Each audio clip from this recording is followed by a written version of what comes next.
Selamat malam pemirsa, Anda pasti masih ingat dengan kedua anak muda ini, Indra Kents dan Doni Salmanan. Keduanya adalah Crazy Rich yang telah bikin heboh karena suka memamerkan harta dan barang mewah di sosial media. Belakangan, kedua pria yang punya banyak penggemar ini masuk penjara karena dituduh terlibat investasi bodong berkedok robot trading. Robot trading hanyalah satu dari sekian banyak bentuk investasi ilegal yang terungkap sepanjang tahun 2022 ini. Masih banyak modus lain yang dipakai pelaku untuk memperdaya masyarakat. Satgas Waspada Investasi OJK mencatat kerugian investasi ilegal sepanjang tahun 2022 lebih dari 109 triliun rupiah. Nilai ini bahkan jauh lebih tinggi daripada total kerugian investasi ilegal tahun 2018 hingga 2021 yang hanya mencapai 13,84 triliun rupiah. Banyaknya warga yang terjerumus investasi ilegal ini diduga lantaran mereka mudah tergiur dengan iming-iming keuntungan besar dalam waktu cepat yang dijanjikan oleh para pelaku. Kasus pinjaman online atau pinjol ilegal juga marak di tahun 2022. OJK mencatat kerugian akibat pinjol ilegal menembus angka 117,5 triliun rupiah dalam 10 tahun terakhir. Para korban semakin terjepit karena pinjol ilegal juga mendatangkan kerugian lain seperti intimidasi, teror, hingga pencurian data pribadi. Salah satu kasus pinjol yang mencuat di tahun 2022 adalah kasus yang menimpa lebih dari 100 orang mahasiswa Institut Pertanian Bogor. Kasus pinjol dan tipu-tipu investasi yang menjerat para mahasiswa IPB ini menjadi bukti kalau siapa saja bisa menjadi korban, termasuk mereka yang punya pendidikan tinggi. Penutupan aplikasi pinjol memang terus dilakukan aparat, namun pelaku dengan mudah bisa beroperasi lagi lewat aplikasi dan nama yang baru. Di tahun 2022 juga muncul sejumlah kasus penipuan investasi berkedok koperasi simpan pinjam. Modusnya sama saja, iming-iming bunga yang tinggi. Bahkan ada koperasi simpan pinjam yang total kerugiannya mencapai triliunan rupiah. Nah, apa sebenarnya yang terjadi di sepanjang 2022 sehingga muncul begitu banyak korban penipuan investasi? Dan bagaimana solusinya agar tidak terjadi lagi di tahun 2023 mendatang yang katanya merupakan tahun yang penuh ketidakpastian. Bersama saya Fitri Megantara, inilah Economic Challenges dalam episode Terjebak Tipu-Tipu. Munculnya skema Ponzi, munculnya investasi bodong, penipuan investasi dan sejenisnya. Beragam model penipuan yang sangat merugikan masyarakat. Apakah rancangan undang-undang tentang pengembangan dan penguatan sektor keuangan dapat disetujui dan untuk disahkan menjadi undang-undang? Setuju. Memperkuat literasi, inklusi, dan inovasi sektor keuangan sehingga masyarakat dapat makin berpartisipasi namun juga mendapatkan rasa aman.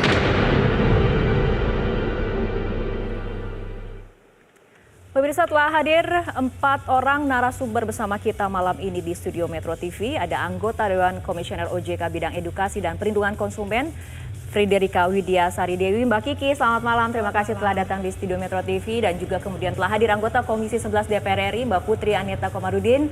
Mbak Putri, terima kasih telah hadir di studio Metro TV. Dan di samping kiri saya juga telah hadir Direktur Eksekutif Segara Institut, Bapak Peter Abdullah Rejalam. Selamat malam, Pak Peter. Selamat malam, Mbak Rara. Oke, di sebelah Pak Peter telah hadir pemerhati koperasi dan keuangan Ibu Dewi Tenti Septi Artiani. Selamat malam, Bu Dewi. Selamat malam, Mbak Rara. Terima kasih semuanya para narasumber telah hadir bersama kami di studio Metro TV. Pertanyaan pertama ke Mbak Kiki terlebih dahulu. Mbak Kiki, apabila kita lihat data, Satgas Waspada Investasi OJK mencatat kerugian investasi ilegal untuk tahun 2022 saja, Mbak Kiki, mencapai lebih dari 109,67 triliun rupiah. Ataupun ini lebih besar dibandingkan kerugian 3 tahun 2018 hingga 2021 yang mencapai 13,84 triliun rupiah. Apa yang terjadi sepanjang 2022 hingga kerugiannya sangat besar, Mbak Kiki? Ya, sebetulnya cerita tentang penipuan ya berkedok investasi ya. Mari kita tidak menggunakan kata-kata investasi ilegal ya, karena sebenarnya investasi itu bagus. Dan ini sebenarnya bukan investasi ilegal, tapi ini penipuan berkedok investasi. Dan sebenarnya cerita ini akan terus sudah lama sekali terjadi dan terus terjadi. Tetapi mungkin yang kemudian sekarang semakin marak dengan adanya sosial media, kemudian era teknologi sekarang, kemudian kita kemarin di era pandemi COVID, orang kemudian WFH, kemudian banyak sekali kemudian orang menjadi melek teknologi, digital dan lain sebagainya, dan modus-modus penipuan akan semakin marak. Dan kalau kita lihat memang di tahun 2022 ini penipuan ini sangat marak. Betul. Yaitu kalau kita lihat dari angkanya itu ada yang tadi koperasi yang Mbak Rara sebutkan itu sekitar 103 triliun sendiri, sisanya itu bermacam-macam, ada robot trading, money game dan sebagainya. Nah, memang kalau saya melihat ini kembali ke masyarakat kita sendiri yang mudah sekali tertipu dengan iming-iming yang sebenarnya kalau kita menggunakan sedikit logika saja itu sudah sangat tidak masuk akal. Menawarkan bunga yang sangat tinggi, menawarkan ini sesuatu yang aman, udah pasti ya. Kalau memang dia bisa menawarkan setinggi itu, dia tidak usah menawarkan pada orang lain, dia pinjam aja dari bank, pasti dia masih dapat selisih yang lebih tinggi untuk bisa dia dapat untung sendiri, tidak usah mengajak masyarakat. Kemudian yang berikutnya adalah orang itu harus ngecek, selain itu tidak logis, cek dulu legal atau tidak, dan kebanyakan ini adalah ilegal. Kemudian kalau kita lihat ya, media kita, sosial media itu sangat mengagung-agungkan yang namanya gaya hidup yang hedonis seperti itu. Tadi dua nama yang tadi disebut itu kemudian bagaimana dia bisa mengajak anak-anak muda, Mbak Rara, dengan mobil sportnya, dengan rumahnya yang mewah segala macam. Orang itu harusnya berpikir secara logik sedikit bahwa ini too good to be true. Sesuatu yang terlalu baik, terlalu menggiurkan, terlalu cepat, itu pasti kita harus curiga ini ada apa gitu. Jadi kalau saya melihat tadi dua itu ya, karena maraknya sekarang dengan era teknologi dan sebagainya, terus kemudian masyarakat sendiri yang mudah tertipu, greedy juga. Karena kalau kita lihat penipuan ini tidak hanya terjadi pada segmen tertentu, tidak hanya mereka yang kurang pendidikan atau mereka yang segmen tertentu, tapi dari semua segmen, dari yang pendidikannya tinggi, segmen ekonomi dan sebagainya. Jadi itu juga kembali ke sifat orang itu sendiri. Selain faktor-faktor yang tadi Mbak Kiki sebutkan, dengan melihatnya besarnya kerugian, kemudian maraknya kasus, apakah ini juga menjadi gambaran bahwa pemerintah dalam hal ini OJK kalah cepat dibanding pergerakan investasi bodong itu sendiri? Kita, Mbak Rara ya, kita sudah menutup yang namanya ilegal ini sudah sekitar 5.000-an entitas kita tutup. Terus kita terus melakukan berbagai upaya. Memang mereka ini gerakannya cepat sekali. Dan mereka banyakkan juga menggunakan server di luar negeri. Jadi kita tutup, buka lagi, tutup, buka lagi. Kita sudah dengan Satgas Waspada Investasi, kita kerjasama dengan 12 kementerian lembaga, yang setiap hari kita melakukan cyber patrol, kita tutup dan sebagainya, kita terus melakukan edukasi. Tapi ini terus bermunculan. Jadi ini harus merupakan kerjasama dari seluruh pihak supaya mengedukasi masyarakat kita. Dan juga penegak hukum juga sama-sama. Baik, Pak Peter, tanggapannya? Ya, ini saya sependapat sekali dengan Mbak Kiki, ya Mbak Rara. Jadi ini kan selalu bicaranya tentang supply demand. Ya. Saya sependapat dengan Mbak Kiki, kalau ini jangan kita sebut investasi ilegal, investasi bodong. Investasi itu kata-kata yang sangat bagus ya. Jadi jangan kita gabungkan dengan yang jelek ya. Jadi ini adalah bentuk penipuan, yang penipuan ini terjadi karena adanya supply dan demand ya. Supply-nya akan terus tumbuh selama demand-nya ada. Dan demand itu memutus itu jadi harus seperti apa? Iya, memutusnya dari awalnya demand-nya yang harus kita pangkas juga. Supply benar seperti Mbak Kiki sampaikan, OJK itu sudah melakukan, Satgas Investasi itu menutup yang ilegal itu setiap tahun berapa banyak. Itu kan berarti kan mengurangi supply. Tetapi selama demand-nya ini masih begitu tinggi, maka sedemikian cepat juga begitu kita pangkas dia tumbuh kembali. Ya, ini yang akan terjadi. Jadi kalau demand-nya yang benar-benar kita pangkas habis, supply-nya tidak akan tumbuh. Tapi kecepatan antara tindakan dengan kemudian tumbuhnya tadi demand, tumbuhnya kemudian supply ini seperti apa? Nah, masalahnya ya, kita mengurangi demand ini membutuhkan waktu ya, karena persoalan di demand ini adalah persoalan perilaku. Perilaku greedy yang diimbangi. Ya, greedy ini yang paling utama sebenarnya, karena Mbak Kiki tadi juga sudah menyampaikan, ini terjadi tidak hanya di level bawah loh, bukan mereka yang hanya butuh hanya untuk makan, ya, mereka ini kan butuh untuk lebih, ya, apalagi kalau ngomongin investasi, mereka itu untuk lebih, untuk dapat yang lebih banyak, untuk lebih mewah, untuk lebih wah gitu loh. Nah ini kan berarti kan pendorong utamanya kan greedy. Nah selama masih ada unsur greedy di masyarakat kita, ya, dan greedy yang tidak dipagerin dengan logika, dengan edukasi, dengan literasi, ya memang ini akan menjadi sasaran empuk dari mereka yang memang berniat jahat itu. Oke, Mbak Putri, mengenai penipuan berkedok investasi ini dengan melihat kerugian yang sangat besar, menurut Anda apa yang terjadi dari parlemen, dari sisi pengawasankah kemudian yang lemah atau seperti apa? Ya, sebenarnya banyak sekali faktor yang terutama salah satunya adalah masih rendahnya tingkat literasi keuangan kita, sementara inklusi keuangannya jauh di atas tingkat literasi. Berdasarkan data dari OJK yang terakhir 2022 sudah meningkat ya Mbak Kiki, sekarang tingkat literasi kita ada di 49%, nyaris 50%, sementara inklusinya sudah 85%. Jadi masih ada masyarakat yang membeli produk jasa keuangan tanpa mengetahui resikonya seperti apa. Jadi tentu yang terus kita dorong kepada OJK adalah bagaimana bisa terus menggenjot lagi edukasi terhadap produk jasa keuangan, terutama di era digitalisasi ini, di mana banyak sekali produk keuangan yang jenis kelaminnya aja belum diketahui oleh regulator. Makanya kita punya sandbox sekarang. Dan yang paling penting sebenarnya kita mempunyai segmen masyarakat yang sangat berbeda-beda. Jadi tidak bisa kita mempunyai satu jenis sosialisasi yang sama untuk semua segmen masyarakat. Misalnya generasi saya nih, generasi milenial dan generasi Z, lebih tertarik dengan misalnya gambar dan sosial media gitu. Tidak bisa disamakan dengan misalnya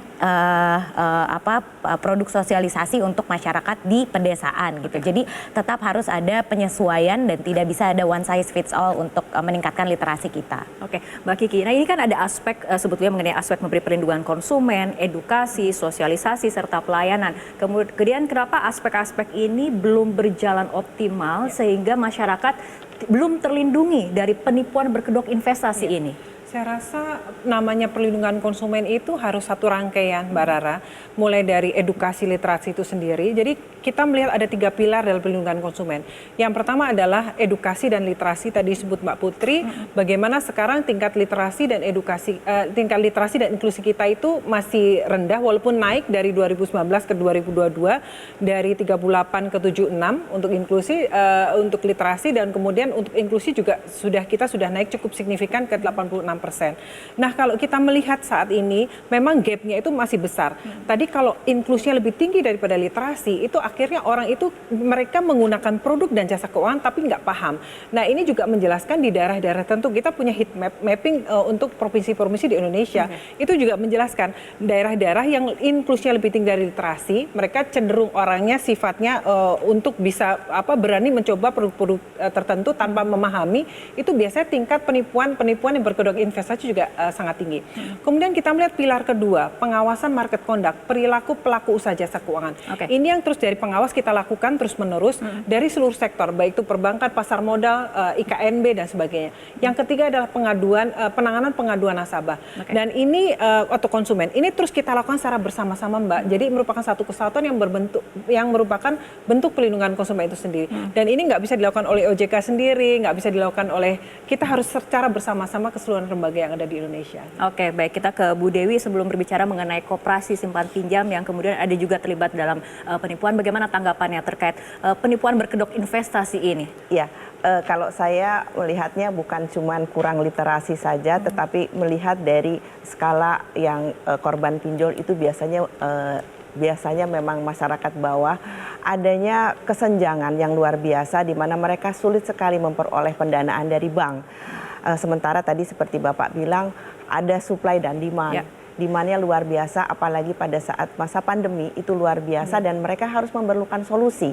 Solusinya apa? Yang paling gampang mereka lihat adalah yang datang. Dalam artian ditawarkan secara digital yang menyenangkan, gampang diakses seperti itu. Sekali klik kemudian uangnya ada. Nah pada saat itulah terjadi hal-hal yang kita tidak inginkan, tetapi memang pada saat itu sangat dibutuhkan oleh masyarakat.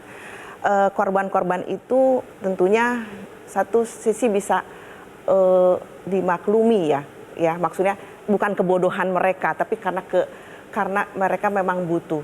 Nah disinilah satu sisi lagi adalah pengawasannya kemana. Karena gini, pada masa pandemi kadang-kadang orang itu bersiasat segala sesuatu yang digital itu menarik, seolah-olah itu adalah seperti misalnya fintech aja. Fintech itu kan bukan berarti A ditambah digital sama dengan fintech, kan bukan seperti itu. Tetapi fintech itu harus ada izinnya, kemudian pengawasannya.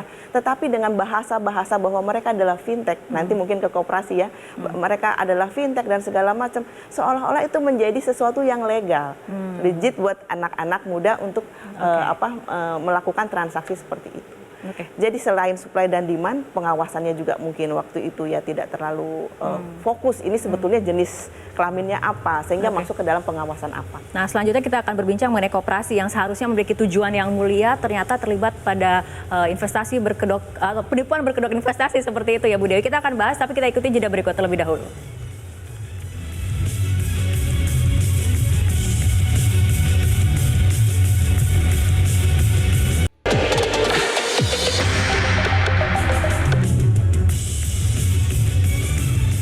Pemirsa, kita akan lanjutkan kembali perbincangan Bu Dewi. Di 2022 juga terungkap sejumlah penipuan berkedok investasi koperasi simpan pinjam atau KSP. Bahkan KSP ini nilai kerugiannya mencapai 106 triliun rupiah dan tercatat sebagai kasus investasi bodong terbesar yang pernah terungkap. Nah, ini koperasi.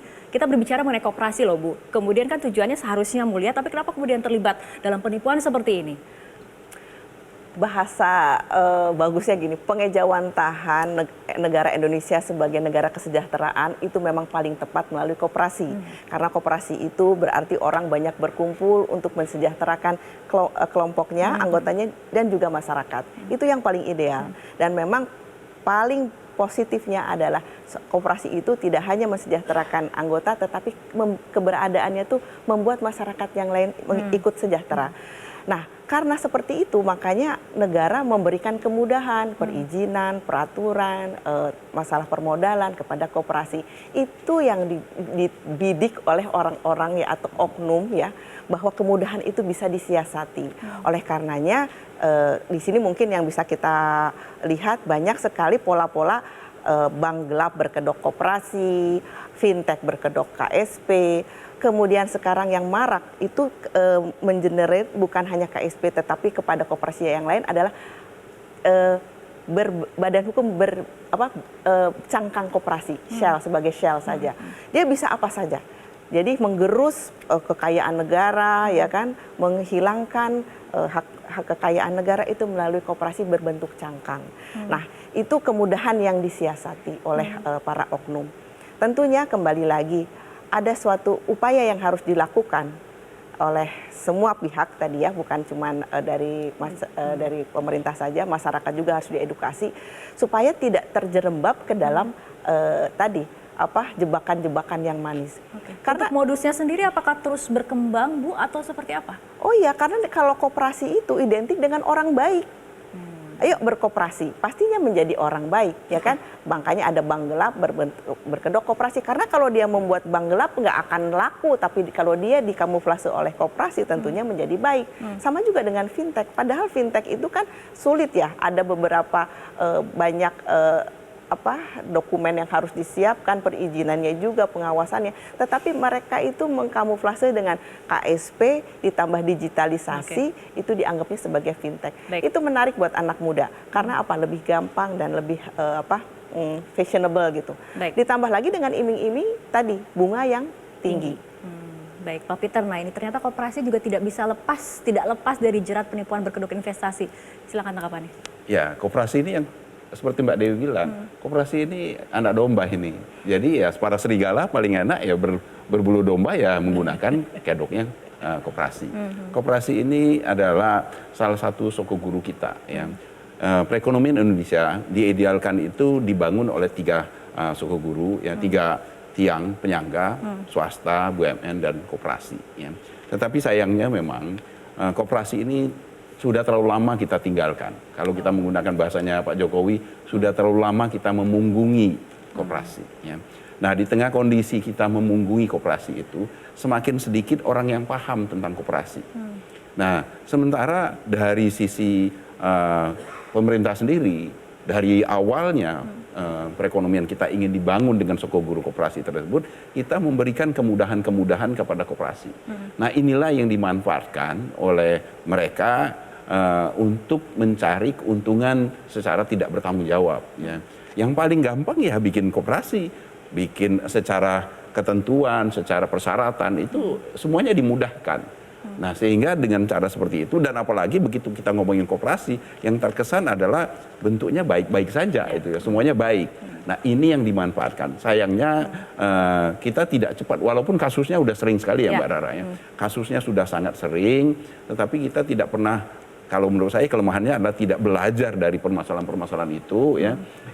Pengawasan, ya, pengaturan dan pengawasan koperasi kita masih sangat lemah, ya, dan itu terus dimanfaatkan. Oke, baik. Mbak Putri, tadi dikatakan oleh Pak Peter, ini memang koperasi ini memang kemasannya baik seperti itu, tapi kasusnya bukan sekali dua kali, sudah sering terjadi. Ini fungsi pengawasan lagi-lagi kemudian dipertanyakan. Mbak Putri, silakan. Ya. Sebenarnya yang tadi Mbak Dewi sampaikan, yang bank gelap berkedok, koperasi berkedok bank gelap itu sebenarnya kan banyak juga terjadi di daerah pemilihan saya, di Kabupaten Bekasi, Karawang, dan Purwakarta. Di dapil saya itu namanya Bank Emok. Jadi ibu-ibu lebih berkeinginan untuk meminjam dari mereka karena tadi kemudahan. Jadi persyaratannya dibuat sesimpel mungkin, hanya butuh KTP dan juga persetujuan suami. Mereka bisa meminjam uang yang tidak mereka bisa dapatkan dari perbankan konvensional. Makanya padahal kita sudah punya program kredit usaha rakyat dengan bunga yang disubsidi oleh APBN kita. Makanya itu yang terus kita suarakan kepada rekan-rekan mitra kita di Himbara, Himpunan Bank Milik Negara, Bank BRI, BNI, Mandiri, dan BTN, supaya mereka bisa lebih bijak lagi dalam mengemas produk KUR ini, sehingga masyarakat tidak malah terjebak dalam skema Bank Emok ini ataupun ke pinjol ilegal yang bahkan di dapil saya dikenalnya sebagai sebutan Bank Emok online. Jadi hal-hal seperti ini kan memang ketika ada supply ada demand. Kalau kita bisa memperbaiki akses mereka ke perbankan konvensional, tentu insya Allah koperasi-koperasi ini yang masih bertindak di luar perilaku koperasi yang sesungguhnya itu tidak bisa mempunyai konsumen lagi, tidak ada yang tertarik. Dan untuk pengawasan koperasi sendiri, kita tahu masih banyak sekali hal yang perlu dikuatkan di Kemenkop UKM terkait dengan pengawasan koperasi, dan ini juga yang kemarin menjadi salah satu fokus kita di Undang-Undang P2SK, pengembangan dan penguatan sektor keuangan, yang nanti akan kita bahas lebih lanjut. Baik, nah ini mengenai Undang-Undang P2SK. Sebelum kita membahas mengenai Undang-Undang, memang koperasi ini kan bukan wilayah wewenangnya OJK ya seperti itu. Tapi bagaimana kemudian OJK melihat maraknya terjadi ternyata koperasi simpan pinjam terlibat juga pada penipuan ataupun berkedok investasi? Jadi kalau kita melihat Mbak Rara ya, namanya penipuan itu dia akan mencari berbagai macam bentuk. Ya, koperasi tadi yang disampaikan menjadi salah satunya. Nah, kemudian nanti kalau di undang-undang yang baru ini OJK mendapat mandat dan sebagainya, kita kalau memang sudah diamanatkan, kita pasti akan menyambut baik dan melaksanakan sebaik mungkin. Mungkin nanti adalah apa yang harus kita siapkan, infrastruktur, SDM dan lain-lainnya. Karena ini belum diundangkan, mungkin lebih ranahnya Ibu Putri dari Komisi 11 untuk menyampaikan. Oke, sebetulnya Bu Putri apa yang harus disiapkan untuk kemudian memutus agar koperasi ini memang bentuk dan kemasannya tetap baik, dalamnya juga baik, semua tetap baik? Bu Dewi, ya. Iya, jadi sebetulnya ini agak mengamini ya tadi bahwa yang namanya masyarakat koperasi itu kaget dan speechless dengan adanya kok KSP masuk ke P2SK itu. Ada apakah gerangan? Apakah tidak mengenal ini sebetulnya barang apa? Saya akan memberikan contoh misalnya. Seorang atlet lari, masa mau di-coach sama pelatih sepak bola? Kan rada aneh. Memang betul sepak bola itu lari-lari, tapi larinya kan nggak, iya kan? Analoginya bagus sekali. Analoginya begitu kan? Nah ini sekarang masalahnya KSP itu pelari dimasukin ke klub sepak bola, kan bingung, ya kan? Nanti dia suruh nendang ke sana, suruh nendang ke sini, itu nggak pas. Jadi memang saya tidak tahu ya apa yang melatar belakangi, tapi kita kembali lagi bahwa untuk suatu undang-undang itu kan pasti ada unsur filosofi, sosiologis, dan yuridis. Nah, sosiologisnya ini, apakah masyarakat koperasi diikut sertakan, ditanya, maunya bagaimana? Saya tidak tahu nih, Putri, apakah sudah ada? Karena saya dengar katanya proses untuk membuat undang-undang ini sangat kilat. Jadinya kita tidak tahu prosesnya itu seperti apa. Saya juga diajak loh sebagai orang yang hearing, tapi saya cuma ngomong apa didengar saya tidak tahu. Nah ini kita ingin melihat dan membahas lebih mendalam nih mengenai Undang-Undang P2SK ini Mbak Putri. Tapi kita akan ikuti jeda berikut terlebih dahulu.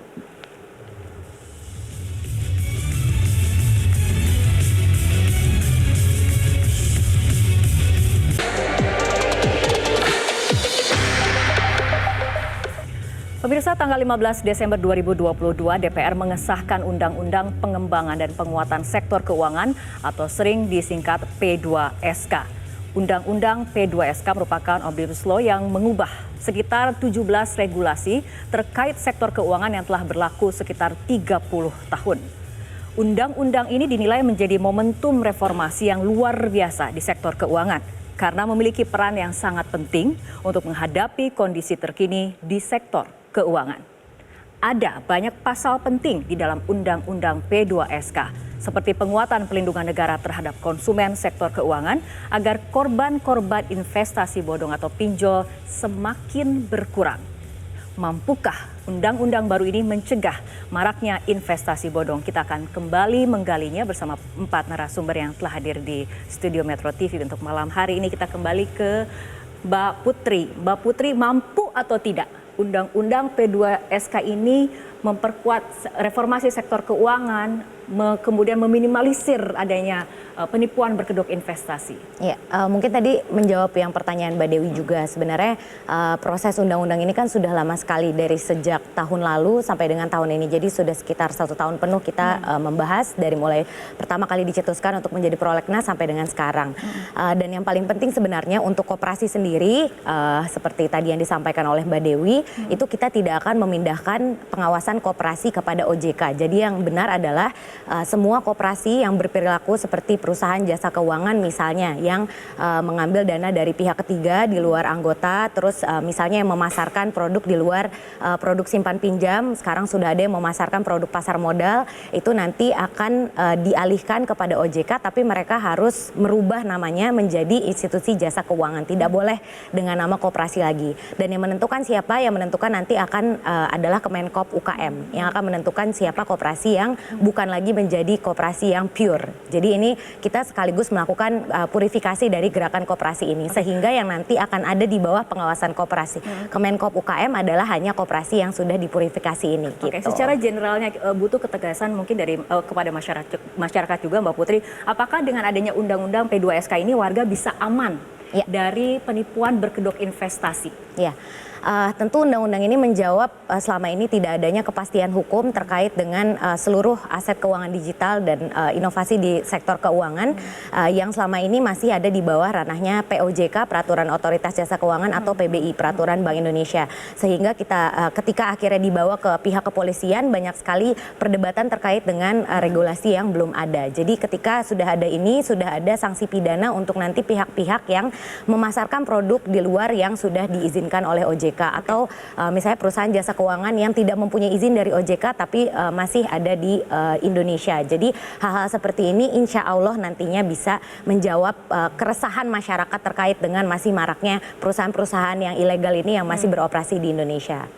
Oke, baik. Pertanyaan yang sama kepada Pak Peter dan juga Bu Dewi. Bagaimana caranya agar Undang-Undang P2SK ini tidak akan menjadi macan ompong? Pak Peter dulu. Undang-undang kan dibutuhkan sebagai payung hukum, Mbak Rara, ya. Jadi seperti yang disampaikan Mbak Putri, ya, dengan adanya Undang-Undang P2SK ini, maka secara hukum, ya, penanganan dan sebagainya itu menjadi lebih clear, lebih jelas dan ada rujukannya. Apalagi setelah adanya Undang-Undang P2SK, tentunya nanti akan ada juga peraturan pelaksanaannya, ya, baik itu dalam bentuk PP ataupun kalau nanti di OJK ada POJK, di BI ada PBI, sehingga ini akan benar-benar memberikan kejelasan termasuk di dalam penanganannya. Ya. Nah, kalau penanganannya sudah menjadi lebih jelas, ya diharapkan nanti juga akan memberikan efek jera dan sebagainya. Artinya ini akan memberikan angin segar seperti itu ya Pak Peter? Secara infrastrukturnya atau kelengkapan dari kebutuhan kita terkait dengan rujukan hukum atau payung hukumnya udah memadai. Tetapi seperti yang kita bahas di awal tadi, ini kan persoalannya kan supply demand tadi. Ya. Jadi kalau selama demandnya masih ada, ya, dan kemudian ini kemudian direspons dengan munculnya lagi supply-nya masih ada juga, ya masih akan terjadi. Cuman diharapkan dengan payung hukum yang jelas ini juga akan lebih clear bagaimana penanganannya, dan itu akan diharapkan bisa memberikan efek jera. Bu Dewi. Kalau saya melihat, mungkin melanjutkan dari Mbak Putri, bagus sekali tadi paparannya. Cuman saya terlanjur baca mungkin ya di pasal 192 itu ada pasal yang membunyikan bahwa OJK itu nanti tidak hanya mengawasi koperasi simpan pinjam saja, tetapi koperasi yang punya jenis usaha lain yang dimana salah satunya simpan pinjam. Bagi saya itu kasihan gitu sama OJK-nya yang pastinya bebannya sangat berat. Waktu itu juga saya pernah dialog dengan anak buah ibu mungkin ya. Ini maksudnya apa? Iya Bu, karena takutnya kalau misalnya nanti semua KSP-nya diawasi, mereka akan nyelip ke USP, unit simpan pinjam. Setengah mati. Kalau kita bicara berapa jumlah KSP akan banyak. Kalau kita bicara USP, mungkin hampir semua koperasi itu mempunyai unit simpan pinjam. Ibu akan kelelahan luar biasa untuk ngurus itu. Nah kalau misalnya, alhamdulillah tadi Mbak Putri bilang, call-nya nanti akan ada di kementerian. Ya seharusnya kan nggak usah ada P2SK ini Pak, Bu. Kenapa? Karena kementerian sendiri sebetulnya sudah punya PP 995 yang dimana dia itu punya tugas untuk mengawasi daripada KSP ini. Mengawasi, kemudian koperasinya lapor. Karena sistemnya tidak pernah dibuat selama ini. Oleh karenanya kayak bingung. Ini sebetulnya mau gimana, yang ngawasin bingung, yang diawasi apalagi. Nah makanya kenapa bergulir jadi ada P2SK ini. Saya tambahkan sedikit. Ya, silakan. Menanggapi dari Mbak Putri sebenarnya. Jadi kalau apa yang disampaikan oleh Mbak Putri, sebenarnya nggak perlu undang-undang P2SK memang. Ya, jadi di dalam ketentuan yang sejauh ini yang di dalam undang-undang PWJK juga, kalau badan usaha itu kan bentuknya kan bisa perorangan, bisa PT, bisa koperasi. Usahanya bisa usaha sektor keuangan. Kalau dia usahanya sektor keuangan, mau dia perorangan, mau dia perorangan mungkin nggak ada, mau koperasi maupun PT, dia diawasi oleh OJK. Nggak perlu diatur dengan P2SK. Jadi kalau misalnya sebuah koperasi membentuk sebuah usaha bank, maka otomatis izin dan pengaturannya ada di OJK tanpa undang-undang P2SK. Nah sekarang ini kan undang-undang P2SK ini yang kita pahami adalah koperasi itu masuk di dalam pengaturan dan pengawasannya bank. Yang kita khawatirkan persis seperti disampaikan oleh Bu Dewi tadi, ini akan berduyun-duyun nih masuk ke OJK karena memang yang dimaksud benar-benar koperasi. Oke, Mbak Putri silakan tanggapan. Oke, mungkin kita keluar dulu dari topik koperasinya karena Undang-Undang P2SK ini kan fokusnya sebenarnya di sektor keuangan, bukan hanya membahas terkait dengan pemindahan koperasi yang kita sebutnya open loop yang berperilaku tidak seperti koperasi ke OJK. Jadi kita juga memperkuat kelembagaan otoritas dan juga koordinasi antar otoritasnya. Kita juga mendorong supaya industri bisa berkontribusi atas pertumbuhan ekonomi yang lebih inklusif dan juga menjamin penguatan perlindungan konsumen. Dan menurut kita ini menjadi salah satu hal yang paling penting dalam undang-undang ini. Dan yang paling breakthrough menurut saya juga adalah bagaimana kita akhirnya bisa memperkuat perlindungan dari industri keuangan non-bank nasabahnya, karena kita di sini mengatur penjaminan polis yang nanti akan menjadi tugas baru dari LPS juga. Jadi nanti akan ada anggota Dewan Komisioner LPS yang nantinya akan khusus untuk mengawasi ini, dan ini menjawab keresahan masyarakat yang selama ini menjadi korban dari asuransi gagal bayar yang selama ini juga korbannya sudah sampai triliunan.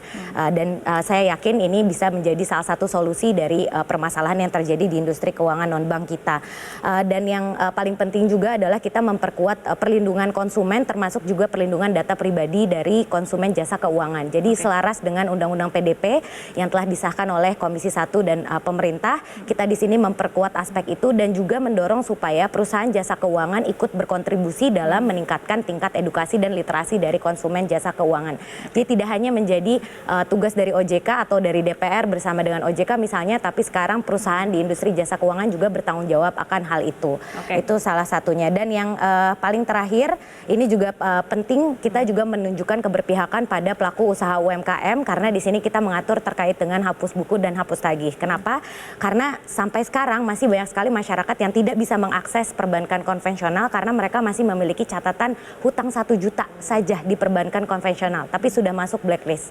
Jadi di sini kita mengatur ini supaya tadi supply and demand dari bank ilegal itu bisa kita tekan sehingga masyarakat bisa mengakses ke perbankan konvensional daripada ke bank-bank ilegal yang masih ada sekarang. Oke, Mbak Kiki, mengenai penguatan yang ditambahkan kepada OJK, Anda merasa itu dikuatkan atau ditambah bebannya, Mbak Baik. Kiki?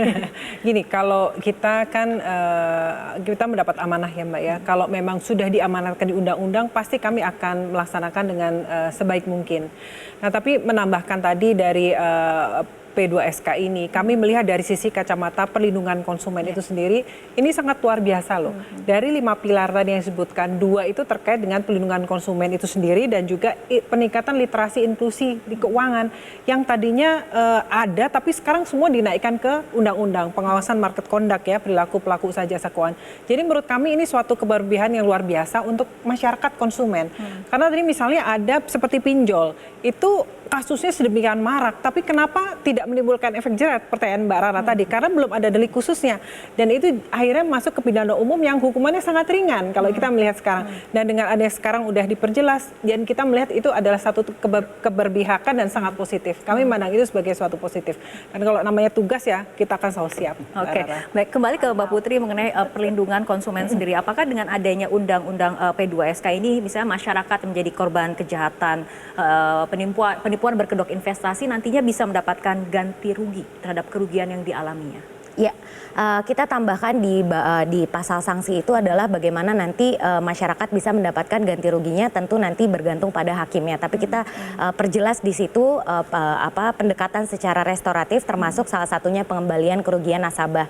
Karena yang selama ini menjadi masalah adalah setelah misalnya nanti kasusnya diputuskan oleh pengadilan, tetapi masyarakat tetap tidak mendapatkan dananya kembali. Jadi itu juga sama-sama kita dorong kepada penegak hukum dan juga dari yudikatifnya tentunya bagaimana masyarakat yang selama ini masih tidak bisa mendapatkan dananya bisa akhirnya mendapatkan harapan kembali, terutama dari kasus-kasus yang jumlahnya sangat fantastis tadi sampai dengan 10 triliun gitu. Oke, Pak Peter, mungkin dilihat dari isi dari Undang-Undang P2SK, poin apa yang menurut Anda memang ini memang harus dibahas ataupun diturunkan dengan aturan-aturan yang lebih rinci lagi agar kemudian implementasinya bisa maksimal? Ya, namanya undang-undang semuanya harus dirinci, Mbak Rara. Kan memang poin undang-undang khususnya, tidak ada undang-undang yang mengatur secara detail. Undang-undang pasti secara umum. Dan kemudian diturunkan di dalam bentuk aturan yang lebih operasional ya. Kalau di OJK dia pasti ada POJK-nya yang akan merujuk dari undang-undang tersebut agar supaya undang-undang itu bisa dilaksanakan. Nah, tapi intinya adalah ya kalau kita mau melihat dari apa yang isi dari POJK, ya saya sependapat dengan Mbak Kiki sebenarnya. Undang-undang P2SK itu memang sangat kita butuhkan. Selain untuk mengantisipasi ke perubahan ke depan, memang undang-undang ini sudah sangat mendesak dilakukan kan, karena perubahan yang di belakang ini memang belum diakomodir di dalam perubahan undang-undang, baik itu undang-undang BI, undang-undang perbankan, undang OJK, undang LPS, itu semuanya harus dilakukan perubahan karena memang sudah banyak sekali isinya yang sudah berubah. Nah, sementara kita juga menghadapi perubahan ke depan terkait dengan teknologi digital dan sebagainya. Juga untuk mengakomodasi apa yang disampaikan tadi terkait dengan perlindungan konsumen, memperkuat perlindungan konsumen, kemudian dan sebagainya. Jadi undang-undang P2SK ini memang sangat kita butuhkan. Nah, apa saja yang harus lebih didetailkan, dipersonalkan, ya karena ini kita bicara tentang ada yang lama dan ada yang baru, ya. Kalau yang lama detailnya udah ada, ya terkait dengan perbankan, terkait dengan LPS yang perbankan itu semuanya udah ada. Nah, yang masih menjadi tantangan untuk didetailkan adalah pengaturan-pengaturan yang baru, termasuk misalnya pengalihan dari atau pembentukan lembaga penjamin polis. Ini kan sesuatu yang baru. Nah, tentunya belum ada di Undang-Undang P2SK-nya sudah ada, tetapi peraturan operasionalnya belum ada. Kalau yang lain udah ada, yang ini belum ada. Ini perlu didetailkan. Kemudian terkait dengan pengalihan atau pengaturan pengawasan koperasi, ya yang dijelaskan oleh Mbak Putri tadi, ini juga masih tanda tanya semua. Saya sama Mbak Dewi juga masih tanda tanya. Ini perlu sekali dijelaskan di dalam aturan pelaksanaannya nanti. Jadi cakupan yang baru di dalam Undang-Undang P2SK ini saya kira perlu segera dibuatkan aturan pelaksanaannya. Oke, Bu Dewi, apabila melihat Undang-Undang P2SK ini, Anda melihat tidak ada kemudian pasal-pasal yang mungkin rawan sekali untuk digugat ke MK? Iya. Pertama saya harus mungkin highlight di sini adalah kalau untuk koperasi simpan pinjam itu sebetulnya tidak dikenal dengan open loop. Ya, semua itu closed loop karena kalau koperasi simpan pinjam itu hanya untuk dan dari anggota. Nah, bijaksananya apabila memang kita nanti akan memberikan call itu kepada Kementerian Koperasi, maka Kementerian Koperasi itu memang harus memberikan batas mana yang betul-betul KSP yang tadi closed loop, dan kalau memang ada indikasi open loop itu berarti sudah dia harus mentransformasi dirinya kepada jenisnya sebetulnya apa. Misalnya kalau dia melakukan praktek bank, ya udah jadi BPR saja. Atau dia melakukan kegiatan asuransi, ya sudah jadi PT asuransi atau apapun saja. Jadi pakai baju yang betul, jangan memakai baju koperasi. Nah, di dalam literasi yang tadi saya bilang di 192 itu narasinya adalah koperasi simpan pinjam. Ya, di dalam Undang-Undang P2SK itu koperasi simpan pinjam. Nah, kalau koperasi simpan pinjam otomatis seperti tadi detailnya pun harus ada, harus diapain. Sekarang saya tanya, apakah pada saat itu juga terpikir nggak kalau perbankan apabila diawasi oleh OJK, maka ada satu lagi lembaga penjamin simpanan yang berperan di situ. Apakah ada lembaga penjamin simpanan ya di dalam sistem apabila ini masih dinarasikan di dalam Undang-Undang P2SK itu bahwa KSP itu ada di bawah pengawasan dan pembinaan OJK. Baik, Mbak Putri, nanti kita tunggu tanggapannya karena kita harus ikuti jeda berikut terlebih dahulu.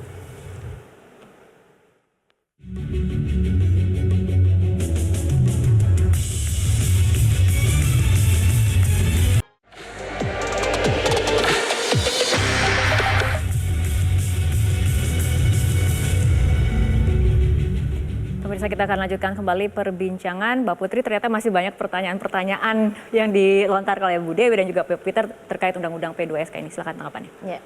Kalau tadi kan Mbak Dewi nanyanya spesifik terkait dengan koperasi. Jadi sebenarnya kita juga mau meluruskan di sini kalau satu Undang-Undang P2SK ini bukan tentang koperasi. Koperasi masuk ke sini karena kita ingin menyikapi maraknya kasus koperasi yang gagal bayar dan akhirnya banyak meresahkan dan turut serta menimbulkan gejolak dalam industri jasa keuangan kita. Sampai pada saat itu banyak yang mempertanyakan mana peran otoritas jasa keuangan dalam pengawasan koperasi. Sehingga kita sebagai anggota Komisi 11 juga salah satu yang harus menjawab kepada masyarakat bahwa koperasi ada di bawah pengawasan Kemenkop UKM dan bukan di bawah OJK. Makanya ketika ada pasal tersebut, Mbak Dewi, itu benar-benar koperasi simpan pinjam yang berperilaku di luar sebagai koperasi nantinya tidak akan bernama koperasi lagi. Jadi sebenarnya yang sudah disampaikan sama Mbak Dewi tadi terkait dengan mereka harus mengganti jenis kelaminnya menjadi BPR atau mungkin perusahaan fintech sekalian gitu, itu memang sudah diakomodir dalam undang-undang ini dan memang sudah tertera.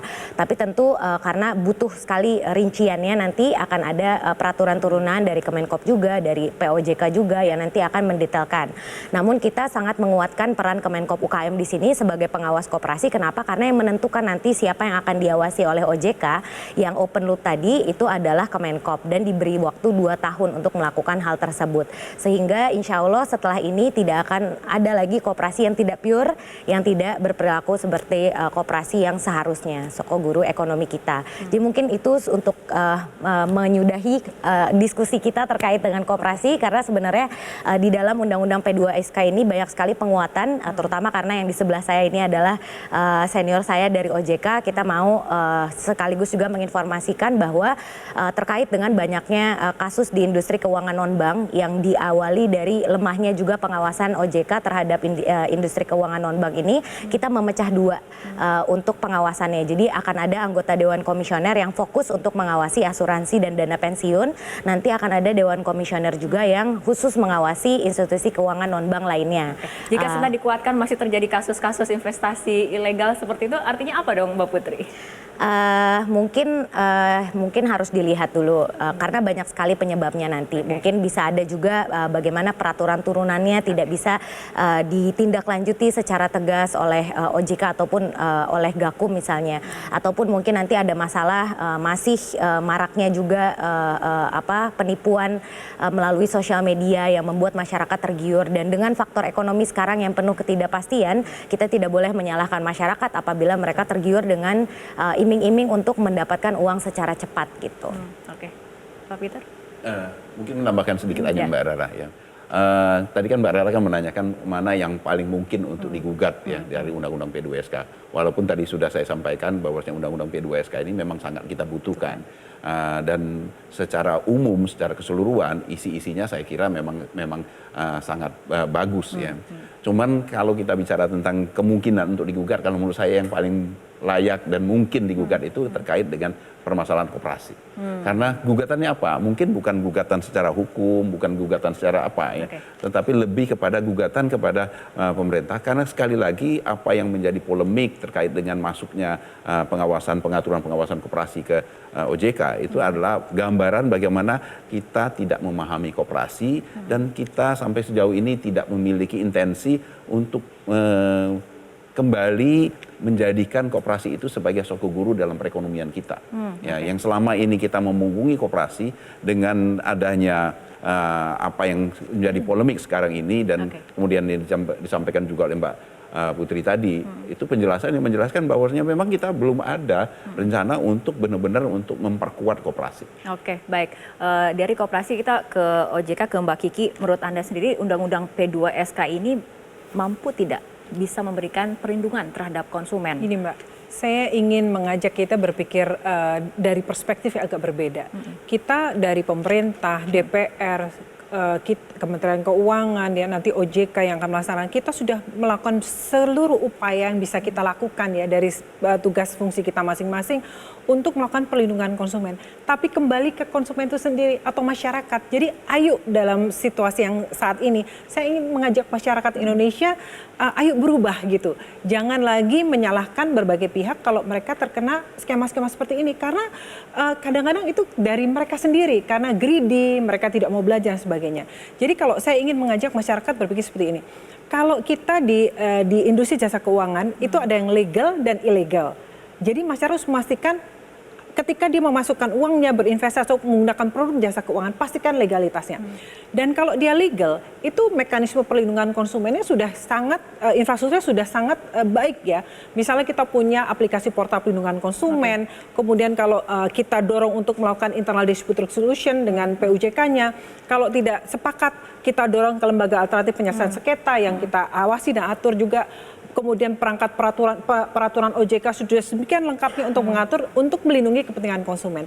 Tapi lagi-lagi kalau mereka masuknya ke yang ilegal, ya ayo sama-sama kita semua sekarang berubah masyarakat Indonesia lebih jeli, lebih teliti ya. Karena misalnya contoh Mbak Rara ya, ada orang yang punya sekian ratus miliar, tapi dia tergoda karena perbedaan selisih interest atau bunga yang kita nggak masuk akal gitu. Jadi ayo sama-sama kita berubah, jadikan momentum ini untuk kita ke depan yang lebih baik. Karena sebenarnya produk dan jasa layanan keuangan itu ada untuk meningkatkan kesejahteraan masyarakat kita. Oke, baik Bu Dewi, harapan Anda terhadap pemerintah, terhadap OJK ataupun pihak-pihak terkait agar ke depannya ini semakin sedikit korban ataupun masyarakat yang menjadi korban penipuan berkedok investasi. Ya, pertama saya memberikan apresiasi sebesar-besarnya kepada pemerintah, para anggota dewan dan semua OJK, pokoknya semua orang yang sibuk mempersiapkan undang-undang ini.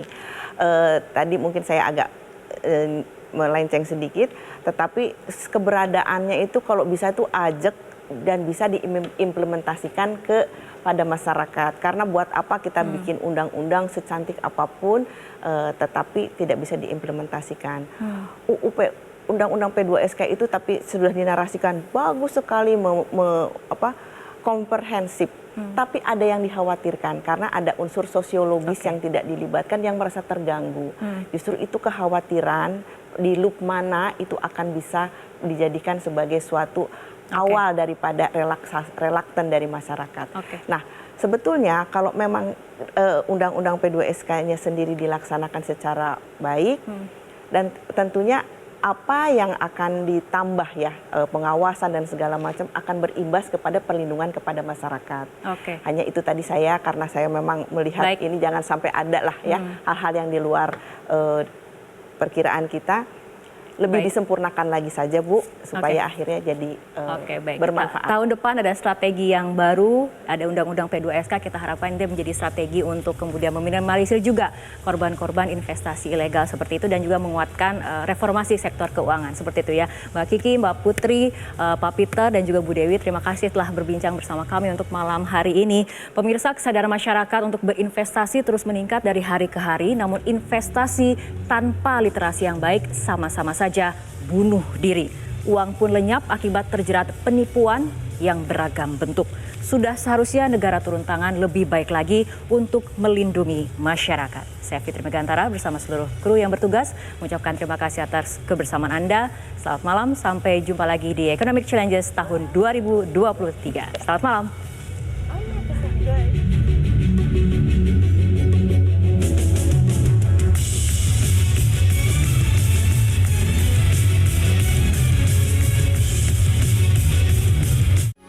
Metro TV,